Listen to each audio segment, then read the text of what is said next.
اعوذ باللہ من الشیطان الرجیم بسم اللہ الرحمن الرحیم۔ مولا کائنات حضرت امیر المومنین علی ابن ابی طالب علیہ السلام کے مجموعہ کلام نہج البلاغہ کے پہلے باب کا خطبہ نمبر 195۔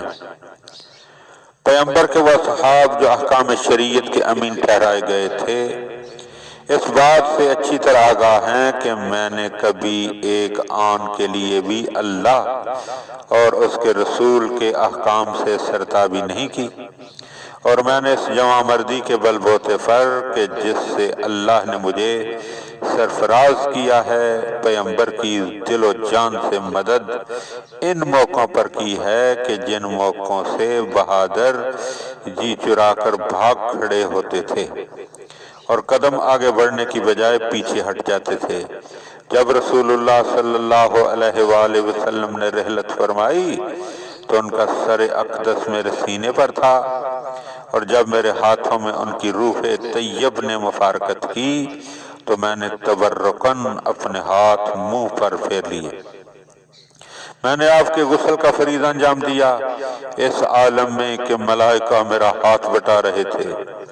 آپ کی رحلت سے گھر اور اس کے اطراف و جوانب نالا و فریاد سے گونج رہے تھے۔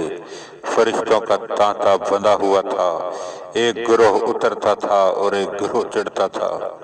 وہ حضرت پر نماز پڑھتے تھے اور ان کی دھیمی آواز میرے کانوں میں آ رہی تھی، یہاں تک کہ ہم نے انہیں قبر میں چھپا دیا۔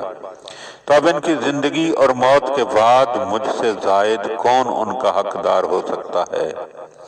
جبکہ حق میرا حق تمہیں معلوم ہو چکا تو تم بصیرت کے جلو میں دشمن سے جہاد کرنے کے لیے صدق نیت سے بڑھو۔ اس ذات کی قسم جس کے علاوہ کوئی معبود نہیں، بلا شبہ میں زیادہ حق پر ہوں، اور اہل شام باطل کی ایسی گھاٹی پر ہیں کہ جہاں سے پھسلے کہ پھسلے۔ میں جو کہہ رہا ہوں وہ تم سن رہے ہو، اور میں اپنے اور تمہارے لیے اللہ سے مغفرت کا طلبگار ہوں۔